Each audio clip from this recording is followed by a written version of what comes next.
Om Shanti. On behalf of the Brahma Kumaris Leicester, I would like to extend a very warm welcome to you all to this wonderful program, Yoga Power in a World of Chaos. So just before we start this evening's program, can I just ask who's here for the very first time? Just please raise your hands. Oh, that's so heartwarming. It's so nice when we see new faces.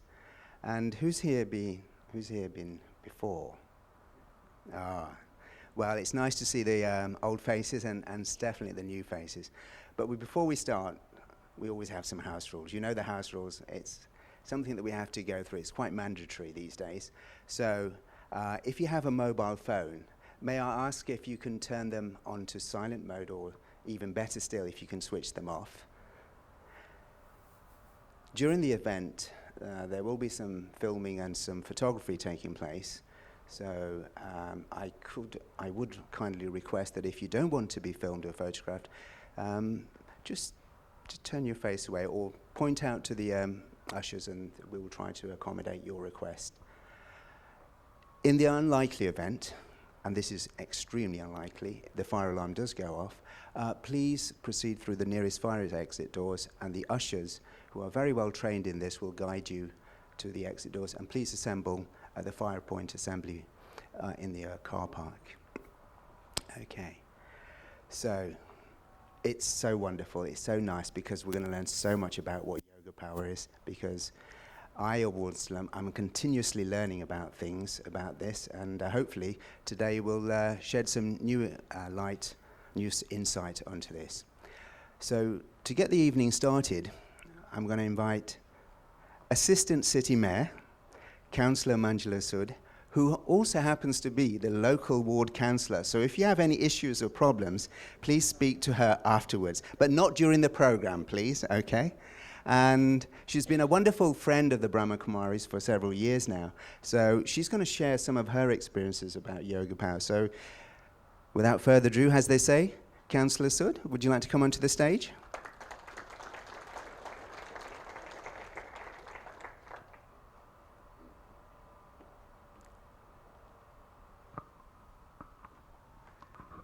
Thank you. Om Shanti, Namaskar. DL, Mr. Patel, my brother Hariom, Haribol, Rashmi Bhai, and Councillor Divya Pujas, and Sister Jayanti, and all the distinguished guests. What a wonderful honor and opportunity to welcome Sister Jayanti again to our great city. I think we should not sing welcome, because this is your home. And we would love to have you here anytime. And as we all know that Brahma Kumari's journey has been in the city for many, many, many years. Because when Dadi Janki came, we saw that time from her own discourse, she told us that how she has been involved in the city, going by over half a century. But to have a place like Harmony House, I'll say this is a great spiritual blessing and achievement on part of all the volunteers and members of Brahma Kumari. It's never easy. I know we all have vision. After vision, if we don't have passion into it, things don't work. And after passion, we have to have action.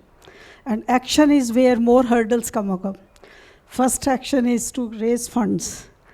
And to raise funds is never easy, but how they have done. The biggest spiritual miracle here I have seen is that in the heart of urban city, and dead on time, whatever their deadline was, this Harmony House was ready for people to come and say their prayers and meditate. So it can only happen with spiritual blessing. Otherwise, building work is notorious. It takes longer and longer and longer. And this Harmony House has not only benefited Brahma Kumaris, it has helped all the communities in the city. As we have watched DVD, To me, this is a true symbol of multi-faith work in Leicester. You celebrate each and every festival here. I know not only religious festivals, I was so honored to see the Women's Day, International Women's Day, being celebrated. बोलते हैं नारी शक्ति, उसकी एक तरह से इतनी सराहना कोई कोई कर सकता है. So this is really great. And for the youth, whenever you come here, you see young people who come here. And why do we meditate in life? Even in my own life journey, everybody knows 19 years ago, the biggest blow in my life came when I lost my husband. It was my spiritual faith which kept me going. Otherwise, when you grieve, you don't want to live even. But when we have faith, we always want to things happen to nice. We always say, we sing, अब सौंप दिया इस जीवन का भार तुम्हारे हाथों में, जीत तुम्हारे हाथों में, हार तुम्हारे हाथों में. What is har and what is jeet? Who are we to determine that? Every circumstance we have to take it with a great faith and love. Downstairs, I'm sure you all, when you walked in, you must have seen really nice banners. Strength, unity, happiness. And when you come upstairs, then you see more. So each word, when you look at it, it gives you an internal message, an inner peace message. Yes, God is there. Why we are worried? Unfortunately, last week's happening, what happened in Tunisia, don't think it is the end. No, it's not the end. The world is in chaos. So, आपका जो आज का है question answer session, this is very, very right. We can condemn people who do wrong things, but do we ever think, why do they do that? To me, these days, social media, it has connected the world. There are so many good things we find out just with the touch of a finger, but it has destroyed the ethics of the society, the morality of the society. Sometimes parents don't even know what children are accessible to. And if we don't put a control on it, we are going to later on suffer in life. Because that is where it is polluting the young minds. Not only young, even some middle ages, people are going towards there. And they think, oh, if that person can do it, why can't I do it? So we have to really work together to stop this and engage our young people more. We can pray as much as we want, but we have to look at the vision of young people. Because never say they don't have faith. They have faith. But if you listen to them, maybe sometimes I think their faith is more practical than ours. Because rituals are not only the faith. Faith is what you believe and how do you do your duty. And every religion has got core human values, 5 values, which we all never should ever forget. Love, truth, righteousness, peace, non-violence. They are common throughout everywhere. Like my colleagues, we are just coming from Cathedral. It was Lord Mayor's first civic service. And our current Lord Mayor, Councillor Ted Cassidy, he's very, very supportive of Brahma Kumari. He was telling me that he really enjoys coming here, the peace he finds it. Even there, all the readings, all the lessons, they were all about humanity, how we should live, what should be our way of life. But this can only be practical. It has to be a collective effort. One person cannot do anything. And see the commonality in all the faiths and celebrate the differences. And this month, for Hindus, it's a Purushottam Mass. And I wish all of you that may God bless you with happiness, whatever you desire. Muslim community, they are fasting Ramadan. Fasting is not only that they fast. You think about other people who are vulnerable, who are less fortunate than you. And fasting in our Hindu faith, it teaches us 3 Ds, I always say, duty, discipline, and devotion. Because it's your duty to think about God and then put devotion into it. And discipline is very, very important. Normally, after one meal, we feel hungry, we want, but when we fast, we don't think that. Because our discipline is that we have to finish that. What was our goal? So we set our own goal and try to reach that. And what I would like to say again is that thank you very much for giving this opportunity. I just can't believe that this is the first anniversary. And I wish many, many, many more anniversaries, because now this Ashram Harmony House is not only for our generation, it's for the next generations and the next generations. And I always say our future is safe in our young people's hands if we guide them properly, if we engage them properly. Because as parents, we are their best friends. The best friend first is mother. So we have then father and then siblings. So if each one does one good deed a day, you can imagine in Leicester, why Leicester is known as the symbol of multiculturalism and diversity, because everybody has contributed to this. We always say Belgrave Road is known as Golden Mile. I say now is known as, Ross Walk is known as Shanti Path. क्योंकि यहाँ पर अभी देखो, इधर से start करो. All Ross Walk is so good, and we are telling the council that we need, Rashmi Bhai can tell you that we need proper traffic lights here and traffic calming, so that people respect when they enter from Lakhpura Road going towards Marji Street, then they pass Ram Mandir, and then they pass the mosque as well. So it is very important for people to understand that they can't go drive madly, so they have to do, this is what we are going to sort out.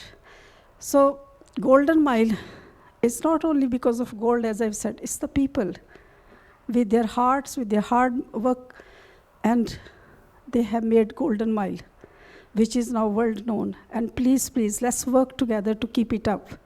At that Leicester, our unity, our strength, nobody can shake it. And with these words, I wish you all the very best. May God bless you.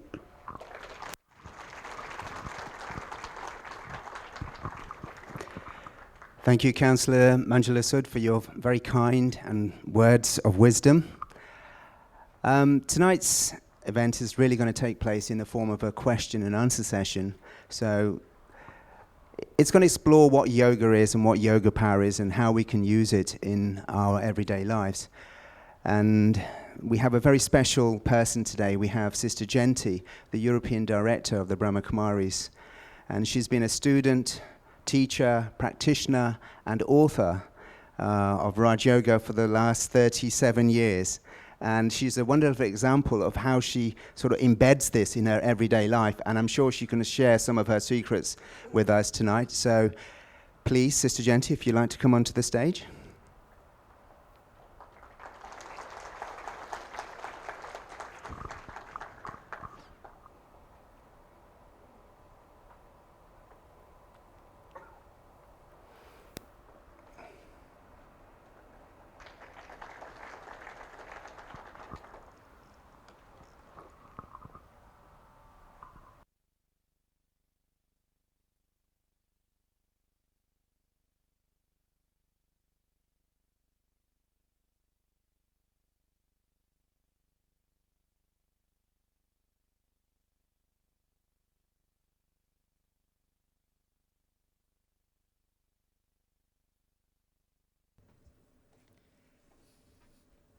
Om Shanti.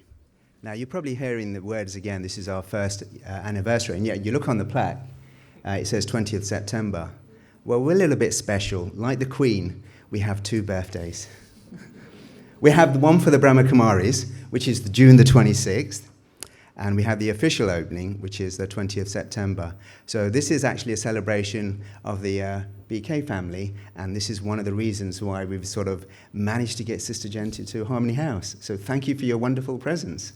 I'm very happy to be here, and I join with my sister Councillor Sud in congratulating you and the family for all the dedication and hard work that has made all this possible.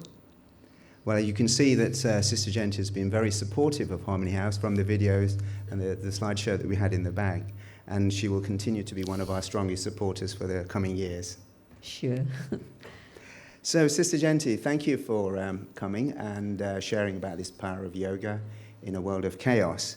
I think the first question is a very simple question that stands out a lot. What is yoga and what is yoga power? Some of you might be thinking that yoga is the physical contortions of the body, and that's the sort of yoga that's been publicized since the end of the 60s here in Britain, well, generally in the West. And that's absolutely great because it introduced people to the concept of mind and body and how both work together. And so today, what we would describe as Hatha Yoga is what people know about the most. But in fact, what we're going to be teaching here is Raj Yoga. And that means union, yoga, union to unite, and Raja, the highest. And so this is the yoga of the mind that connects us to the divine.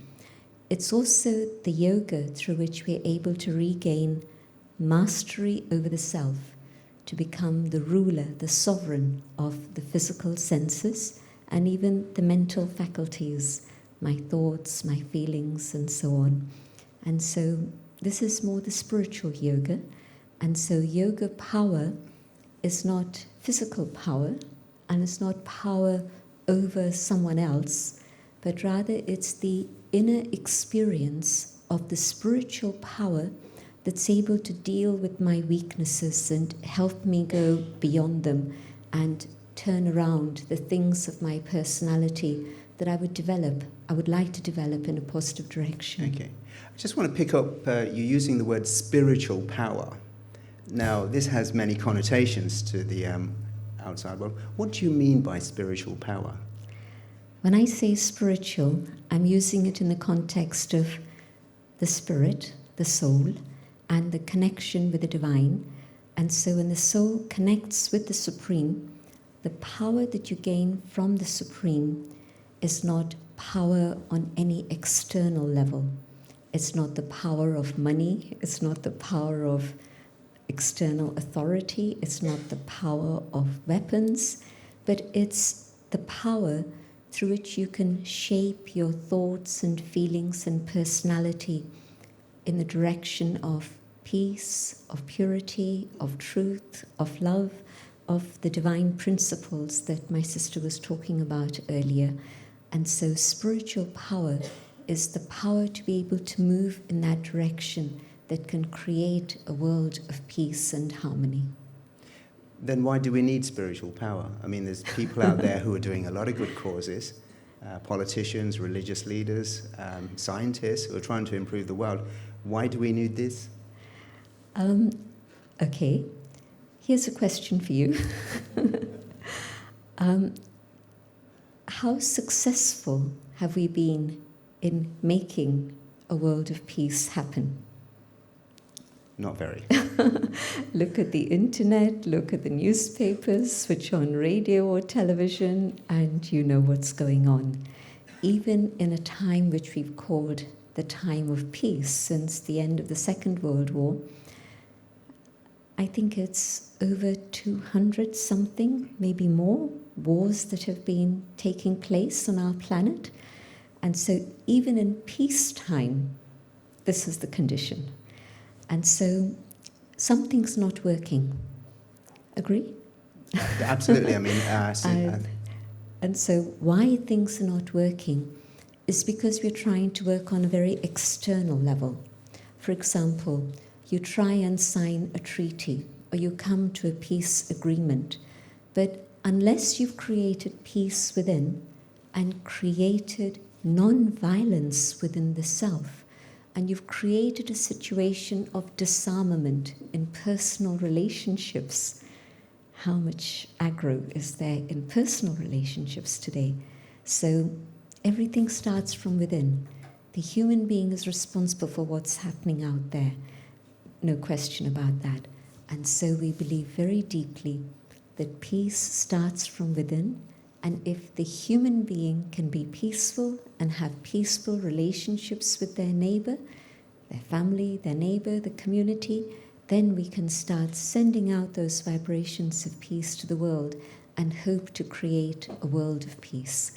So I believe, and I'll stick to it, that the only answer to all the problems of the world that we're facing today, the problem of weaponry, nuclear or otherwise, the problem of politics, and the lack of vision in leadership in today's world, which is a global issue, the financial crisis, the environmental crisis. Shall I go on?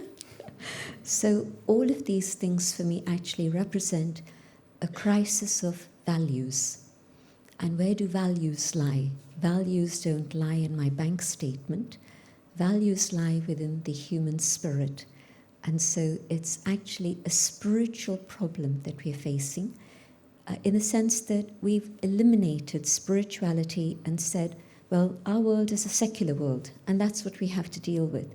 But what that's meant is that we've divorced the spirit away from our life, and without spirit, you have a world which is heartless, and you see the condition of the world as a result of that. Just want to explore it a little bit further. You've been practicing Raj Yoga for some 37 years now. 47. Sorry, my apologies, 47 no years. No problem, yes. 10 years here or there makes no difference. No, I think 10 years makes a lot of difference.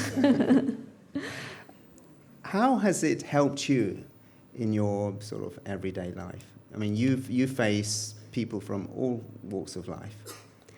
A big organisation like the Brahma Kumaris. How has it helped you? When I started my journey, I started not because of a crisis or because of problems, but because I had questions in my mind. And the questions I was asking myself were related to culture, direction, identity. And I'm sure that many of the young people who are here today also have those same questions. And when I say young, today I've got lots of grey hair, but when I started I was 19. And these questions were coming up when I was 18, my last year at school and then just starting university. And so these questions became more and more dominant. And I thought that, well, I need to go back to my roots and discover what's going on. And so having lived most of my life up until then in London, I went back to India to try and educate myself. And what I hadn't thought I'd be doing, I surprised myself. I started the spiritual journey. And the amazing thing was that I had very powerful experiences of the inner being, the being of light that I am. I was at a position where, I have to say it, Hinduism didn't answer my questions, but equally, from age 5, even in India, I'd gone to convent school, so until, well, it was a Christian country, it still is, but now it's a lot more interculturalism and interfaith that's come in. But being the only Indian girl at school, I went to normal school assembly, religious instruction classes, so all the way through from 5 through to 18, it was more of a Christian education. But my questions weren't being answered by that tradition either. So I'd more or less come to the feeling that when I'm old and grey, I'll look out for God, but let me get on with my life now. But I found that through the knowledge I was studying, just within a couple of days, the understanding, the explanation about God that I was offered was so clear, so simple, so beautiful, that I could experience it in my life. And that was a big transformation. It changed my life around completely. And so from being someone who was looking out there, fashion and music and all the other stuff that teenagers are interested in, I decided that these are the things I want to study. And one other thing, when I'd visited India in my teens, when I was 14, the poverty of India had made me feel that my life can't be just for myself and my own comfort.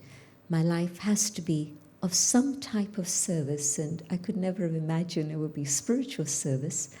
But then meeting with the founder, and I had the great fortune of meeting Brahma Baba many times through my teenage years, through family. And And then when I started meditation myself, and I met him 3 times in that year, 1968, he made me aware at that time that the problems of the world lay in the lack of spirituality, and it was the power of spirituality that could change things. And so that made total sense to me at that time. But it's interesting that today, when we go to UN programs, and the Brahma Kumaris is affiliated not just as an NGO with the Department of Public Information, but has what is called general consultative status with the Economic Social Council, which means that out of, say, 9,000 NGOs, there's, I think, around 120-something that hold general consultative status. And the Brahma Kumaris is the only purely spiritual organization from the East to have this. So now when we meet together for various issues that the UN is talking about, I was at a meeting last weekend in Amsterdam for the Earth Charter, and what comes up is that there's a general consensus now within the world that the lack of values and the lack of a spiritual perspective is what has caused the problems of today.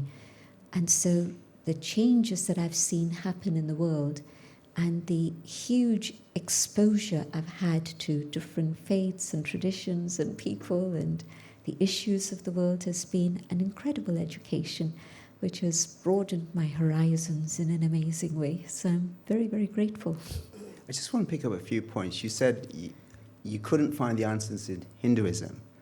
You came here into the West in a very Christian culture, and yet you did meditation. What is the difference between this and, say, religion? Spirituality is a study. Religion, in its purest form, means to reconnect, ligament, religio, to reunite, to rejoin. But so often, religion gets stuck into scripture or ritual, rather than the pure experience of the connection with the divine. And so spirituality focuses specifically on this, the awareness of the inner being, the spirit, and my relationship with the divine, and to see how that can impact me in my personal life and my actions. So spirituality transcends religion, and at the heart of every religion is spirituality. And so when you think about spirituality, when you think about the universal qualities of spirit, they are identical for all traditions. There isn't a difference. But when you think about ritual, religion, then there's a big gap between all of us. But it's silence and spirituality that can actually unite us and allow people of all traditions to transcend. Does that mean then that if I'm following a particular religious path, I have to drop that and follow this path, or can I combine the two, or what do I do? I mean, I can maybe become confused about this. Maybe another way to put it is that if you come here, what you learn is how to meditate, how to be able to experience yourself and the divine. And through that experience of meditation, which is given in a very structured way, and why I say this is because contemplation or silence is part of every tradition. But so often people from many faiths come to us and say, but nobody teaches us what we're supposed to do in silence. So coming here, I think learning about silence and what to do with the mind in silence, a person becomes a better Hindu, a better Jew, a Christian, or a Muslim. And so it helps you follow the disciplines and the traditions of your own path with deeper understanding and clarity and commitment. For example, I was in Malaysia last week, and Ramadan had just started. And a woman who's Muslim, and she was the she was the head of the department of the Ministry of Women and at that time National Integration, and now the ministries have been separated, but she came at our program, and so we've known her for maybe 15, 20 years. And she said that especially during Ramadan, I'm glad to be here at a program of the Brahma Kumaris because they remind me that my tradition also says that at 3:30 in the morning I should be in prayer. And when I go to, there's the fast during the day, then the feasting at the night, and when I'm in that sort of company, nobody reminds me that the essence of this particular tradition is to spend more time in prayer and coming closer to God. We follow the fasting schedule, but we don't always observe the prayer schedule. And so that's a recent personal example that somebody stated. So I see how understanding the role of meditation and silence is something which is very helpful for each one, whatever their path or tradition may be. You talked about silence. A lot of people practice silence. I'm sure I remain in a lot of silence, but it seems to me like inside here, there's not silence. It's like there's a lot of chatter going on. What is that chatter and how do I stop it? I think there's a difference between imposed silence, in which you're alone, or elective silence, in which you've chosen to give in your time to explore what's going on in here. And yes, it's the chattering of the monkey that doesn't stop. And so just listen to it first. What is this monkey chattering about? And you'll probably find that whatever is going on in here, this buzz that's just continuous, that doesn't let us have a moment of peace. You know, you might be on a beach, and yet you create noise with these little headphones and you're, tapping your feet or your fingers to some music or something we don't know about in a silence in today's world, and maybe we're a little scared of it. Because why? What happens in silence is that the real silence in which I go on the inner journey, you're confronted with yourself. You start looking at what's going on in your own mind. And very often, the first things that come up in our mind are people and places and noise and situations and all of those things.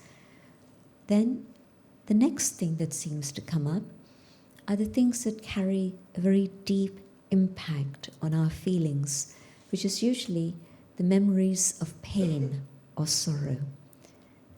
And you have to work a little bit harder and go a little bit deeper and persevere and learn how to train your mind to have a different way of thinking and to create thoughts of the eternal self, to create thoughts of my own original qualities, thoughts of my relationship with the divine, and then you begin to understand how in silence I can dialogue with myself and I can dialogue with the divine, which then means that my engagement with human beings is that much more meaningful. Otherwise, we don't know how to dialogue. We know how to speak, but there isn't a real meeting of hearts in which, from that dialogue, after half an hour, 20 minutes, even 10 minutes, I come away with a new perspective and a new insight. That, how often does that happen in our lives? Not so often, if at all, if at all. And so, to learn to dialogue first with myself, my thoughts and my feelings, my conscience, my personality, all speaking together, coming to understand each aspect and coming to alignment. At the moment, this isn't in alignment, and so we see the chaos out there. And so the first step is this alignment in silence, and then the connection with the divine. And it's in silence that I can hear what the divine wants to say to me. In prayer, I'm speaking still. It's my mind that's chattering away. But in meditation, I'm letting the mind become quiet and still so that it's reciprocal. I can hear what the divine would like to say to me. And that prepares me for meaningful dialogue with others. I know we're going to do a meditation session at the end. I thought this is a really good opportunity. If you'd like to conduct this meditation, just take us into that silence that you were just sharing. Although I'm saying silence, but changing the direction of our thinking and bringing it to that point of awareness of the self and the divine happens through turning our thoughts around. And so just as a view of what goes on inside, I'll speak out my own thoughts in reflection and invite you to follow these ideas in silence.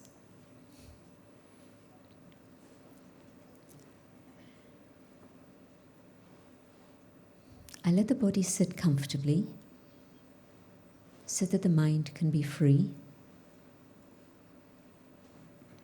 And I go on an inner journey.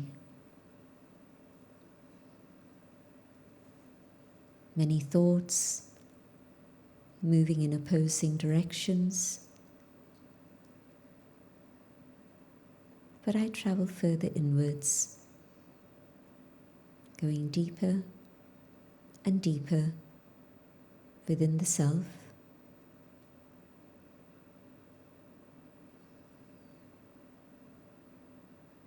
And below the storm of thoughts, I come to a different dimension,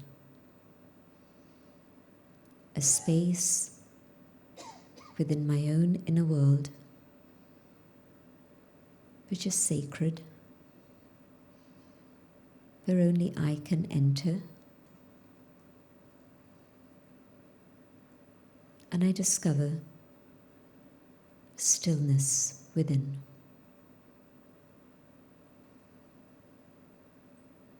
And in this space of stillness, I can now feel the presence of the divine, the supreme, the being of light, the source of all attributes.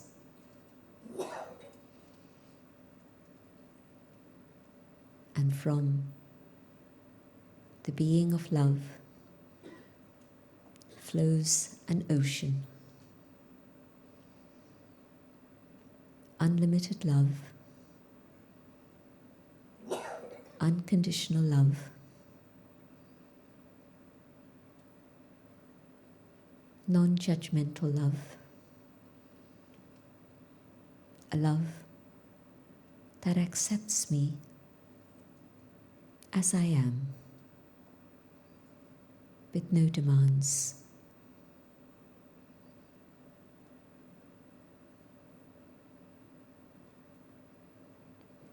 And as I feel this magnet of love pulling me beyond the physical dimension to a place of light,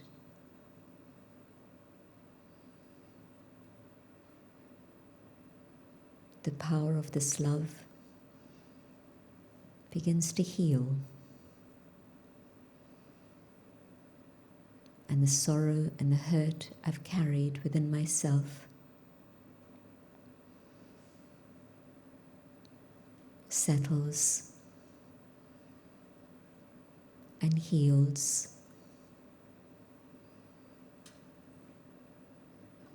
And I come to terms with it. And as the power of love deepens, and I absorb it more and more,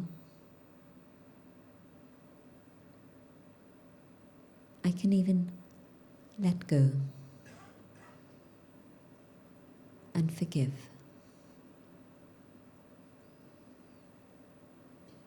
And the power of love even removes all traces of the memory of pain. And not only do I forgive, but I can forget. The power of this love reaches out and touches the whole of humanity and awakens hope in human hearts.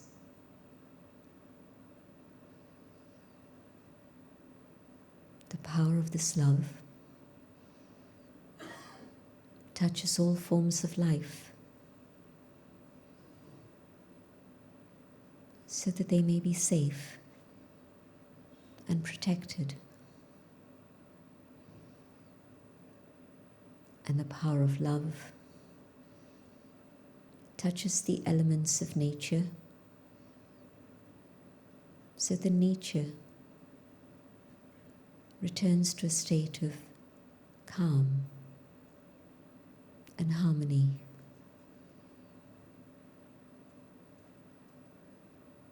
The power of God's love heals the world and makes the world a better place.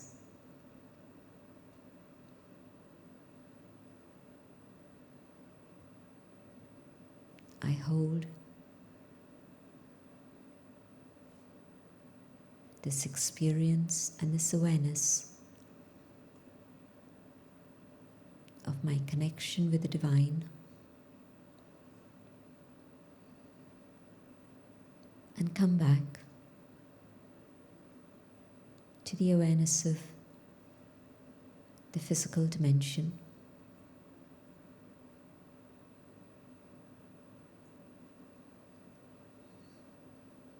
But now, ready to move forward with a different consciousness.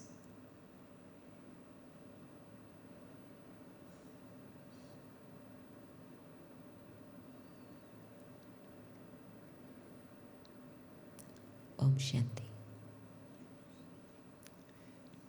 Thank you for that. I can experience the silence. In your commentary, you used the word divine, God, and you talked about a connection. Now, I know when I connect my mobile phone to recharge, I know it's connecting to the main, so I know it's taking power. When I think about God or divine, what am I supposed to think of? What am I trying to connect? If I explained that the form of the soul is just a tiny, tiny, infinitesimal point of luminous energy located here in the center of the forehead, just in front of the brain, then it's easy to experience this in silence. It's not a visualization, it's not seeing something, but it's a feeling and an awareness. And that can happen pretty quickly. And the more I think of myself as that spiritual being occupying this human chariot to do the things I need to do here, the easier it is for me when I have a moment of silence to detach from the body. And what I can do is then focus my thoughts on the divine with that awareness of God as that supreme soul.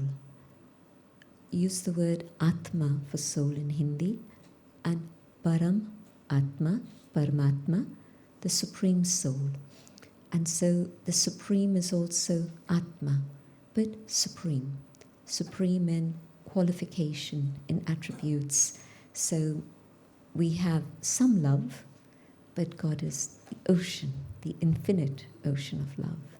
We have some peace, but God is the bestower of peace, the one who has absolute truth, and so on. And so when we connect with the divine through the power of our thoughts, there's a lovely expression in the Gita, Man Manam Bhav, focus your thoughts, your mind on me alone. And in that connection, just as you can see that your phone is recharging, exactly in the same way, when my thoughts connect me with the divine, with the source, I can actually feel what's coming to me and is recharging my own inner battery. One of the things that you hear about most frequently today is we have more money, we have more technology, we have more information, we have more. But there's still a sense of emptiness, and it's the emptiness of spirit. And this is why the decisions we make, we regret practically as soon as we've made them. The actions we perform aren't of the caliber we would want it to be. So there's lots of things going on that give us an indication of the general state in which the human spirit has lots of strength and power. And when you meditate and you make this connection with the Supreme, you can actually feel that inner strength grow. It's not imagination, and it's not something that I'll experience after a lifetime of meditation. It's immediate. You begin to feel the difference in your way of thinking and your way of being within a day or two even. So the results are an enticement to continue. It's a very good opening to then explore further. This leads very nicely on to the next question then. You've been practicing meditation for 47 years.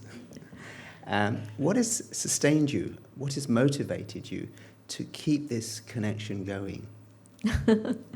There have been challenges, as you can imagine. There have been distractions. But I won't say at the end of the day, because it's usually at the start of the day. This discipline that I have of starting my day with silence. At the start of the day, whatever has happened the day before, the start of the next day, I come back again to this thing which is most precious for me, my relationship with the divine. And I know that everything else is secondary. And I think maybe that's such a big shift that happened in my own life that I think many maybe could benefit from. Because just make a list of what are the priorities for you in your life. And there'll be many different things. I won't list them. But if high above all those other priorities, I put my relationship with God as my first priority, everything else is successful. And it's a shame that we don't always understand that. We struggle with all these other things. And yet there's such a sweet, spectacular, simple method to deal with all of these things. If I keep that connection alive and strong, everything else can get sorted out very easily. And so at the beginning of each day, you mentioned discipline.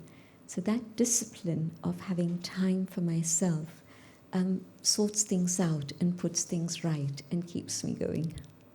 Okay, so you practice this, and we can see that. Now you're in a situation where people get angry. What's new? People are demanding. People are telling. There's all sorts of conflict out there. How do you use that yoga power to deal with the sort of everyday situations that arise for many people? People get stressed because there's so many different things coming at them.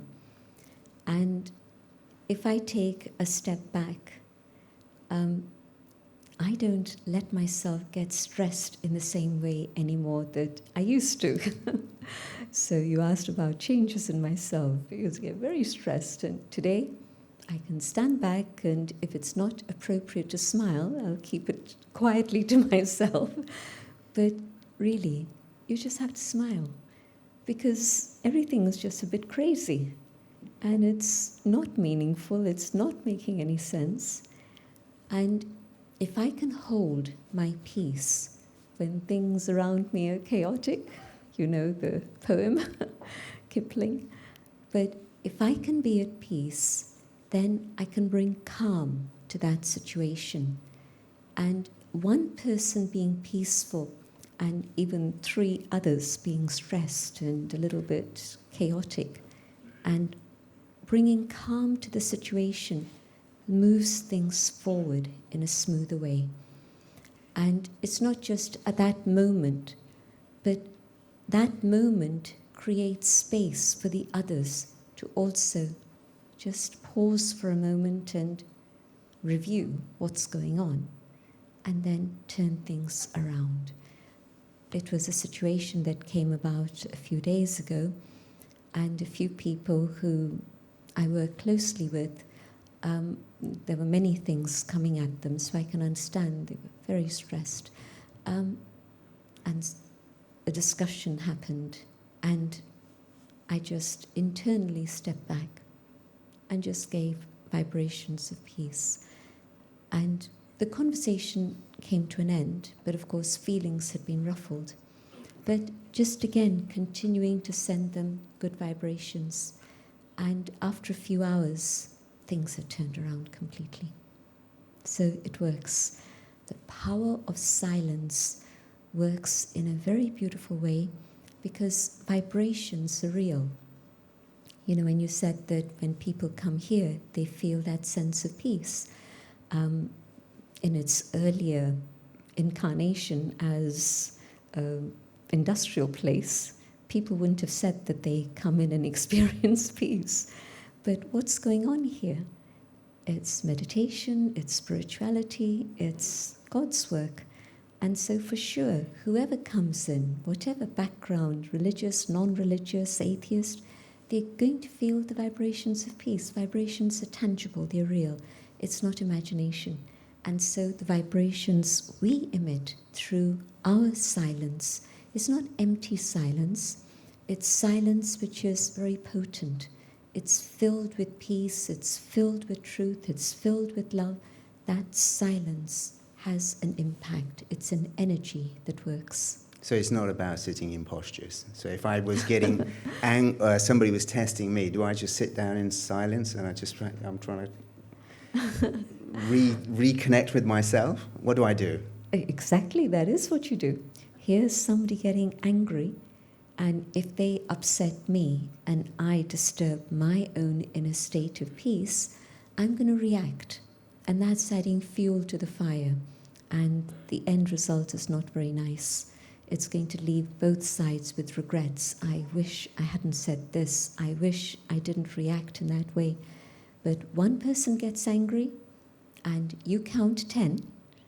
Just literally do it. 1 and 2. And by the time you get to 5 and 6, you've connected with yourself, but they've also had a chance to calm down a little. I've been in a situation where there's been a group of people literally, physically ready to kill a person. A real story. Shall I take the time to tell you the story? Please do. Many years ago, we were driving from Haridwar back to Delhi. And we didn't have highways as good as we have today in India. And we'd started our journey at 4 o'clock. By 6 o'clock, we were around the area of Gurgaon or something like that. And it was one straight, narrow road. And I was sitting in the back in the middle, those famous ambassador cars. And where I was sitting, I could see the road very clearly ahead. And 6 o'clock is like, just about the dawn breaking. And just a bit of light coming in. And in the distance, you saw this old man who couldn't decide whether to cross or not to cross. And we weren't going at very high speed. You couldn't. But at some point, he must have decided to cross. There's an impact. And the car bangs and goes across, hits a 3-wheeler scooter, and is ricocheted to the other side, and stops because there's a tree. And first question, is anybody hurt? And nobody in the car was. Dadi Gulzar was with us, and she had hurt her head on that, back The passenger hits the back seat. And then I realized that from this very quiet street where there was only one human being in sight, now there's hundreds, and it's noisy, very noisy. I look for the driver. I don't see him around. And I see this big crowd. And I didn't realize it from a distance, but it's a crowd of men. And something in me tells me I have to go there. And bad noise. And so I just moved there, and I must have been 20, 21, so a long time ago. And maybe it's the white sari, maybe it's whatever, but they all part, and they just let me go through. And sure enough, they were about to beat up the driver. You rich people come into our villages, you can imagine the rhetoric. And something again just propels me, and I stand there, and I know very little Hindi at that time, and I just say, stop, stop, stop. The police are coming, the police are coming. And they're just stunned. They don't know what to say or do. So they're just silent. And if it had gone on any longer, the noise would have started. But that was enough.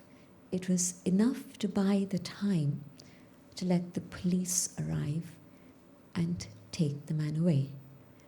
And so the power of silence works even in a crowd of violence. So when an angry person, one angry person's no big deal, but truly, if in your mind and in your heart you have nothing but good wishes, then they work.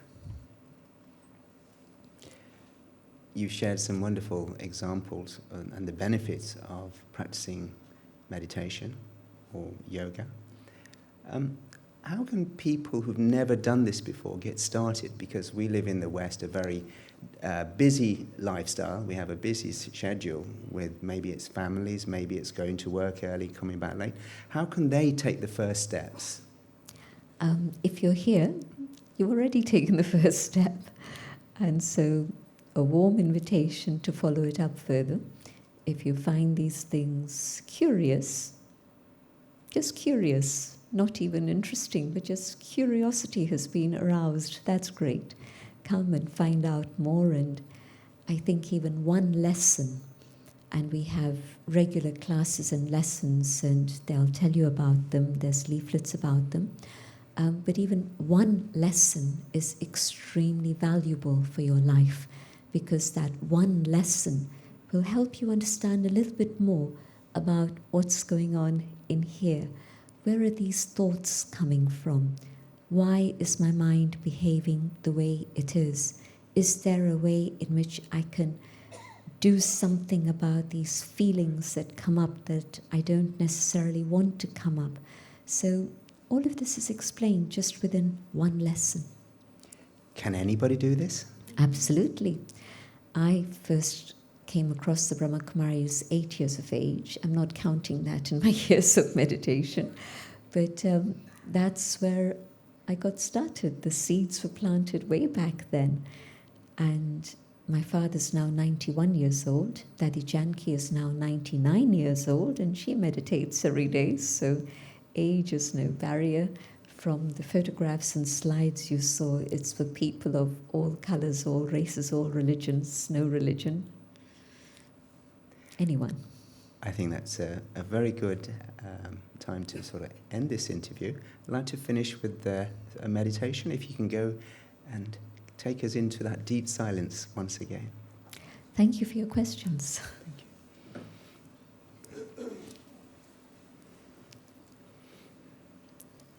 The best way is to keep both feet on the ground and your back straight, so that although the body is comfortable, the mind is alert.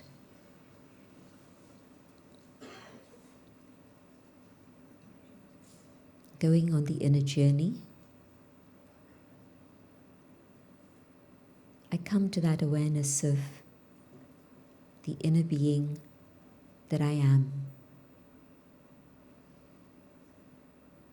I know about my physical identity, But now I want to explore my inner identity and going within.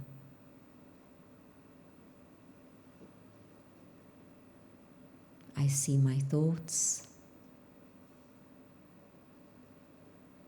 and just simply observing my thoughts slows down the speed, and the space between the thoughts expands.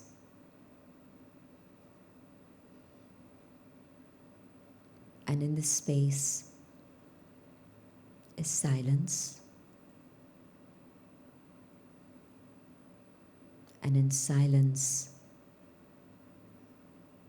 I see myself, the inner being, the spirit, the soul. I connect with the peace that lies within. Peace feels comfortable. Peace feels natural. Peace feels very familiar.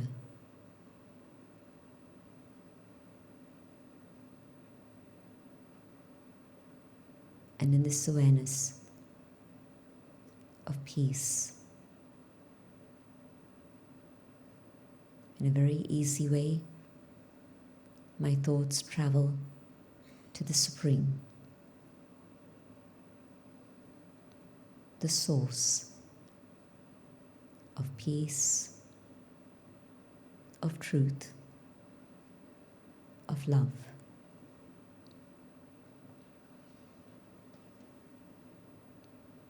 In the presence of the Divine,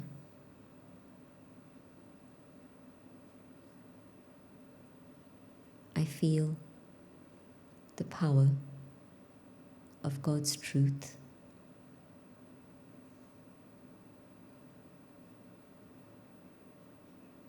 And I can understand how I've strayed from that truth so often.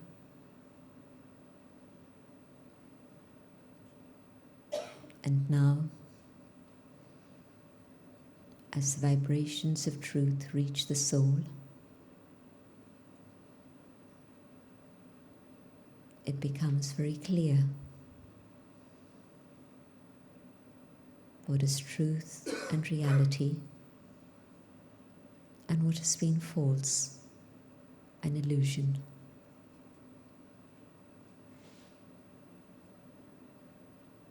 I hadn't understood,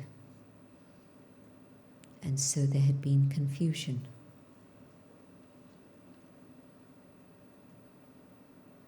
And now, in the presence of the Supreme,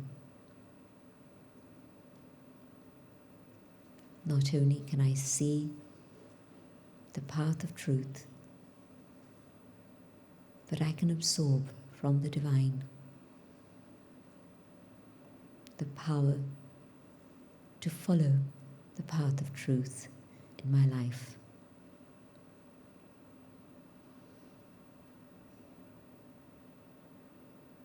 From the Almighty Authority, I receive the strength, the will to follow truth and righteousness.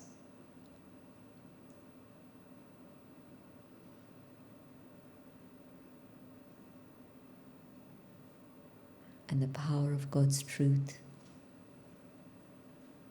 radiates out into the world,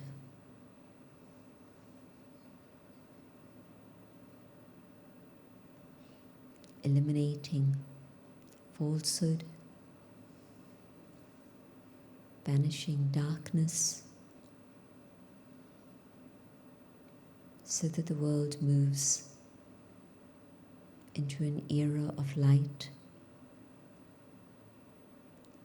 and a world of truth. begins again.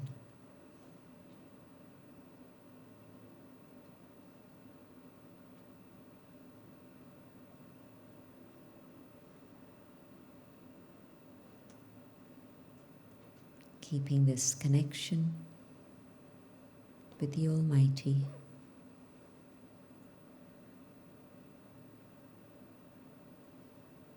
I come back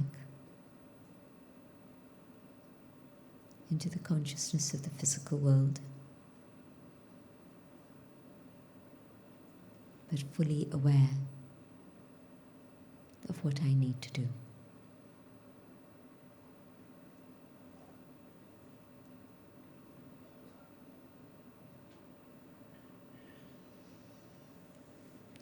Om Shanti.